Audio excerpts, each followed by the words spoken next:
ਕਾਵਿ ਯਾਤਰਾ 12ਵੀਂ ਦੀ ਇਸ ਪੰਜਾਬੀ ਜਮਾਤ ਵਿੱਚ ਆਪ ਸਭ ਵਿਦਿਆਰਥੀਆਂ ਨੂੰ ਮੇਰੇ ਵੱਲੋਂ ਸਤਿ ਸ਼੍ਰੀ ਅਕਾਲ। ਪਿਆਰੇ ਵਿਦਿਆਰਥੀਓ, ਅੱਜ ਅਸੀਂ ਆਪਣੀ ਇਸ ਵੀਡੀਓ ਰਾਹੀਂ ਕਵੀ ਡਾਕਟਰ ਹਰਭਜਨ ਸਿੰਘ ਦੀ ਕਵਿਤਾ ਧੀ ਦੀ ਵਿਆਖਿਆ ਕਰਾਂਗੇ। ਸਭ ਤੋਂ ਪਹਿਲਾਂ ਧੀ ਕਵਿਤਾ ਬਾਰੇ ਮੈਂ ਤੁਹਾਨੂੰ ਮੁੱਢਲੀ ਜਾਣਕਾਰੀ ਦਿੰਦਾ ਹਾਂ।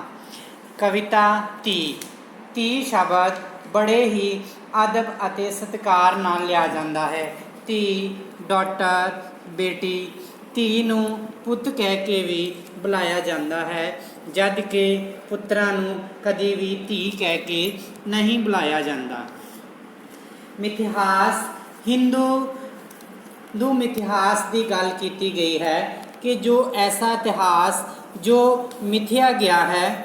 ਮਿਥਿਹਾਸ ਹੀ ਬਹੁਤ ਥਾਂ ਹੈ ਜੋ ਕਲਪਨਾ ਕੀਤੀ ਗਈ ਸ਼ਰਧਾ ਨੂੰ ਉਜਾਗਰ ਕਰਨਾ, ਸ਼ਰਧਾ ਪੈਦਾ ਕਰਨੀ। ਅਤੇ ਇਸੇ ਦਾ ਦੂਸਰਾ ਰੂਪ ਹੈ ਧੌਲਾ ਬਲਦ, ਕਿ ਧਰਤੀ ਦੇ ਹੇਠਾਂ ਹਿੰਦੂ ਮਿਥਿਹਾਸ ਦੇ ਅਨੁਸਾਰ ਧੌਲਾ ਬਲਦ ਧਰਤੀ ਦੇ ਹੇਠਾਂ ਇੱਕ ਬਲਦ ਹੈ ਜਿਸ ਨੇ ਧਰਤੀ ਨੂੰ ਆਪਣੇ ਸਿੰਗਾਂ ਉੱਤੇ ਚੁੱਕਿਆ ਹੋਇਆ ਹੈ।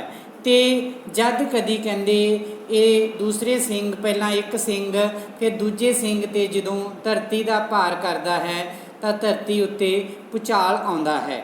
ਫਿਰ ਅਗਲਾ ਇਹਦੇ ਨਾਲ ਹੀ ਚਤੁਰਮੁਖ ਬ੍ਰਹਮਾ, ਕਿ ਬ੍ਰਹਮਾ ਜਿਹੜਾ ਹੈ 4 ਮੁੱਖਾਂ ਵਾਲਾ ਅਤੇ ਇਹਦੇ 4 ਮੂੰਹ ਨੇ, ਅਤੇ ਇਹਨੇ ਸਾਰੀ ਸ੍ਰਿਸ਼ਟੀ ਨੂੰ ਸਾਜ ਕੇ ਅਤੇ ਇਹ ਸਾਰੀ ਸ੍ਰਿਸ਼ਟੀ ਨੂੰ ਆਪਣੇ 4 ਮੂੰਹਾਂ ਨਾਲ ਦੇਖ ਰਿਹਾ ਹੈ। ਔਰ ਦੁੱਖ ਅਤੇ ਰਾਖਸ਼ ਇਸ ਧਰਤੀ ਦੇ ਉੱਤੇ ਬਣਾਏ। ਅਸ਼ਟਭੁਜਾ ਦੁਰਗਾ, ਔਰ ਇਹਨਾਂ ਦੇ ਸੰਗ ਲੜਨ ਵਾਸਤੇ 8 ਬਾਹਾਂ ਵਾਲੀ ਦੁਰਗਾ ਜਿਹੜੀ ਸੀ ਉਸ ਨੂੰ ਵੀ ਪੈਦਾ ਕੀਤਾ। ਧੀ ਮਨੁੱਖੀ ਕਦਰਾਂ ਕੀਮਤਾਂ ਸੰਤੁਲਨ ਨੂੰ ਕਾਇਮ ਰੱਖਣਾ। ਫਿਰ ਇਸੇ ਤਰ੍ਹਾਂ ਧੀ ਜਿਹੜੀ ਹੈ ਉਹ ਭਾਵੇਂ ਧਰਤੀ 'ਤੇ ਦੁੱਖ ਮੁਸੀਬਤਾਂ ਤਾਂ ਵੱਧ ਰਹੀਆਂ ਹਨ, ਪਰ ਧੀਆਂ ਅਜੇ ਵੀ ਸਮਾਜਿਕ ਸੰਤੁਲਨ ਅਤੇ ਮੂਲ ਮਨੁੱਖੀ ਕਦਰਾਂ ਕੀਮਤਾਂ ਨੂੰ ਨਿਭਾਈ ਜਾ ਰਹੀਆਂ ਹਨ। ਸਹਿਨਸ਼ੀਲ ਕਿ ਧੀ ਜਿਹੜੀ ਹੈ ਉਹ ਹਜੇ ਵੀ ਬਹੁਤ ਕੁਝ ਜਿਹੜਾ ਵਾ ਉਹ ਸਹਿਨ ਕਰੀ ਜਾ ਰਹੀ ਹੈ। ਕਈ ਜਗ੍ਹਾ ਤੁਸੀਂ ਵੇਖੋਗੇ ਕਿ ਧੀਆਂ ਉੱਤੇ ਕਿੰਨੇ ਕਸ਼ਟ ਨੇ, ਪਰ ਫਿਰ ਵੀ ਕਦੀ ਸੀ ਨਹੀਂ ਕਰਦੀਆਂ। ਉਹ ਦੁੱਖਾਂ ਸੰਗ ਲੜਦੀ ਨਹੀਂ, ਸਗੋਂ ਉਹਨਾਂ ਨੂੰ ਸਹਾਰਦੀ ਹੈ। ਇਸਤਰੀ ਜਾਤ ਦੀ ਹਿੰਮਤ ਦੀ ਸਲਾਹੁਤਾ, ਕਿ ਫਿਰ ਇਹਦੇ ਵਿੱਚ ਇਸਤਰੀ ਜਾਤੀ ਦੀ ਸਲਾਹੁਤਾ ਕੀਤੀ ਗਈ ਹੈ ਕਿ ਕਿਵੇਂ ਉਸ ਨੇ ਆਪਣੀ ਹਿੰਮਤ ਜਿਹੜੀ ਆ ਉਸ ਨੂੰ ਬਰਕਰਾਰ ਰੱਖਿਆ ਹੈ। ਉਸ ਨੂੰ ਆਪਣਾ ਹਿੰਮਤ ਜਿਹੜੀ ਆ ਉਹ ਕਦੀ ਵੀ ਹਾਰਦੀ ਨਹੀਂ ਹੈ, ਅਤੇ ਦੁੱਖਾਂ ਦੇ ਸੰਗ ਜਿਹੜਾ ਲੜਦੀ ਨਹੀਂ, ਉਹਨਾਂ ਨੂੰ ਆਪਣੇ ਸਰੀਰ ਉੱਤੇ ਝੱਲਦੀ ਹੈ। ਇਸੇ ਤਰ੍ਹਾਂ ਹੁਣ ਅਸੀਂ ਧੀ ਕਵਿਤਾ ਜਿਹੜੀ ਆ ਉਹ ਸਟਾਰਟ ਕਰਾਂਗੇ। ਕਿ ਪਹਿਲਾ ਪੈਰਾ, ਧਰਤੀ ਦੇ ਹੇਠਾਂ ਧੌਲ ਹੈ। ਕਿ ਧਰਤੀ ਦੇ ਹੇਠਾਂ ਕਵੀ ਕਹਿੰਦਾ ਹੈ ਕਿ ਧਰਤੀ ਦੇ ਹੇਠਾਂ ਇੱਕ ਬਲਦ ਹੈ। ਧਰਮ ਹੈ। ਧਰਮ ਕਿਹਾ ਗਿਆ ਕਿ ਧਰਤੀ ਜਿਹੜੀ ਹੈ ਇੱਕ ਧਰਮ ਰੂਪੀ ਨਿਯਮ 'ਤੇ ਟਿਕੀ ਹੋਈ ਹੈ। ਇੱਕ ਮੇਰੀ ਧੀ ਹੈ। ਫਿਰ ਇੱਕ ਧੀ ਦੀ ਗੱਲ ਕੀਤੀ ਗਈ ਹੈ। ਧਰਤੀ ਤਾਂ ਬੋਝ ਹੈ। ਫਿਰ ਇੱਕ ਬੋਝ ਦੀ ਗੱਲ ਕੀਤੀ ਗਈ ਆ ਕਿ ਜਿਹੜੀ ਇਹ ਧਰਤੀ ਆ ਇਹ ਤਾਂ ਇੱਕ ਬੋਝ ਹੈ। ਦੁੱਖ ਹੈ, ਕੋਝ ਹੈ, ਕਿ ਇੱਥੇ ਬਹੁਤ ਦੁੱਖ ਵੀ ਹੈ ਅਤੇ ਕੋਝ ਵੀ ਨੇ। ਅਤੇ ਕੋਝ ਸ਼ਬਦ ਬਦਸੂਰਤੀ ਦਾ ਵਾ, ਅਤੇ ਸਹਿੰਦੀ ਹੈ ਧੀ ਪਰ ਕਰਦੀ ਨਾ ਸੀ। ਫਿਰ ਬੜਾ ਵਧੀਆ ਕਵੀ ਨੇ ਦੱਸਿਆ ਕਿ ਇੱਕ ਲੋਕ ਵਿਸ਼ਵਾਸ ਕਿ ਧਰਤੀ ਨੂੰ ਬਲਦ ਨੇ ਆਪਣੇ ਸਿੰਗਾਂ ਉੱਤੇ ਚੁੱਕਿਆ ਹੋਇਆ। ਗੁਰਬਾਣੀ ਅਨੁਸਾਰ ਧਰਤੀ ਧਰਮ ਰੂਪੀ ਨਿਯਮ 'ਤੇ ਟਿਕੀ ਹੋਈ ਹੈ, ਨਿਯਮਾਂ ਉੱਤੇ ਟਿਕੀ ਹੋਈ ਹੈ। ਧਰਮ ਮਨੁੱਖੀ ਕਦਰਾਂ ਕੀਮਤਾਂ ਦਾ ਰਾਖਾ ਹੈ। ਕਵੀ ਇਸ ਵਿਸ਼ਵਾਸ ਨੂੰ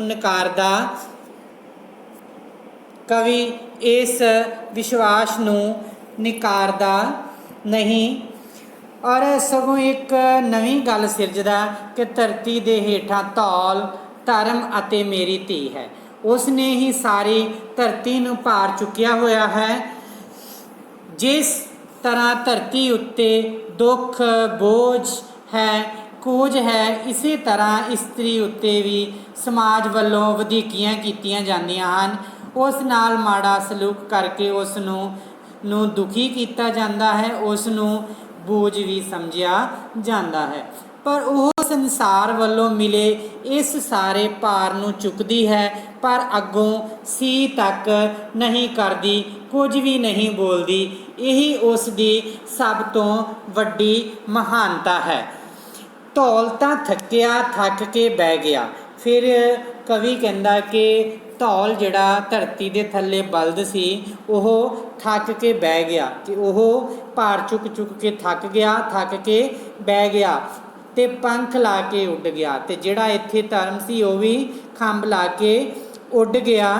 ਕਿ ਇਸੇ ਤਰ੍ਹਾਂ ਧੀਆਂ ਨੂੰ ਪੰਖ ਲਾ ਕੇ ਉੱਡ ਗਿਆ, ਧੀਆਂ ਨੂੰ ਥੱਕਣ ਦੀ। ਫਿਰ ਕਿਹਾ ਕਿ ਧੀਆਂ ਨੂੰ ਥੱਕਣ ਦੀ, ਕਿ ਉਹਨਾਂ ਵਿੱਚ ਕੋਈ ਥਕਾਵਟ ਹੈ ਹੀ ਨਹੀਂ, ਔਰ ਪੰਖ ਲਾ ਉੱਡਣ ਦੀ ਜਾਚ ਹੀ ਨਹੀਂ, ਕਿ ਧੀਆਂ ਨੂੰ ਤਾਂ ਥੱਕਣ ਦੀ ਕਹਿੰਦੇ ਜਾਚ ਹੀ ਨਹੀਂ।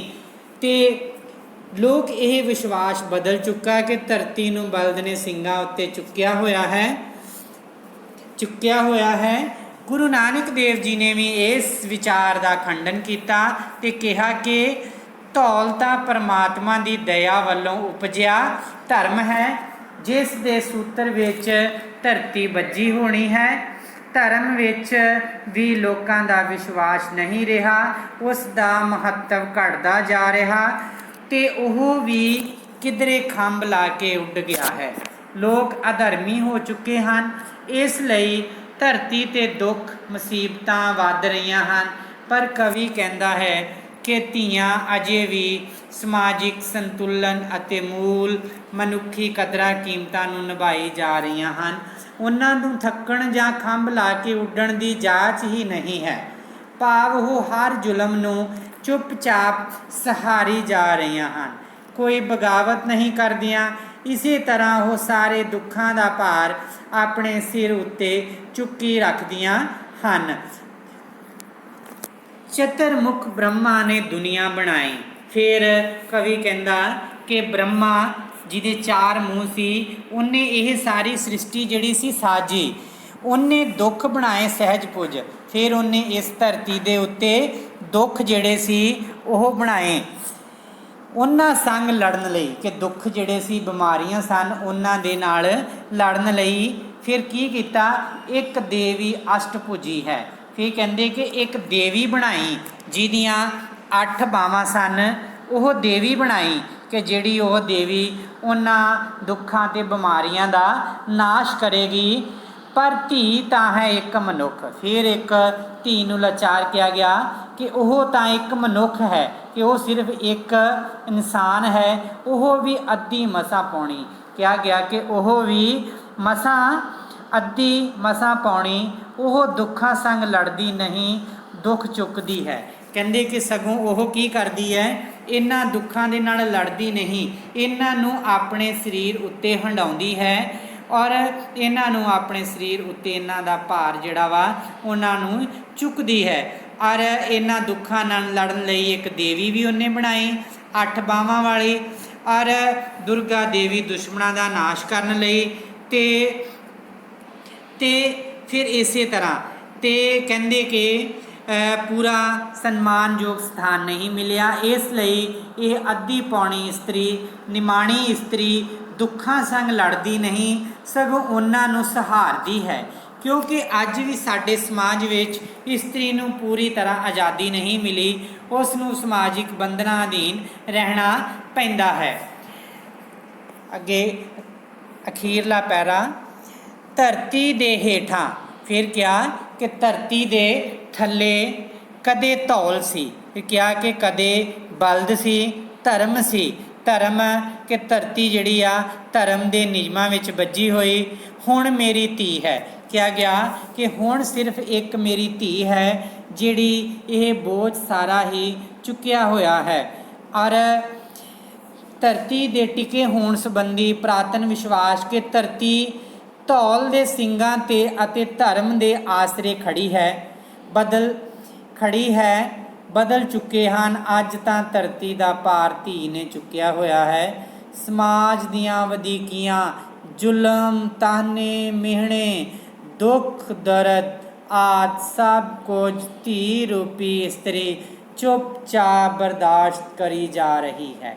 ਉਹ ਆਪਣੇ ਉੱਤੇ ਹੁੰਦੇ ਜ਼ੁਲਮਾਂ ਵਿਰੁੱਧ ਆਵਾਜ਼ ਨਹੀਂ ਉਠਾਉਂਦੀ। ਉਹ ਸਮਾਜ ਦੀਆਂ ਬੰਦਿਸ਼ਾਂ ਹੇਠ ਦੱਬੀ ਹੋਈ ਹੈ।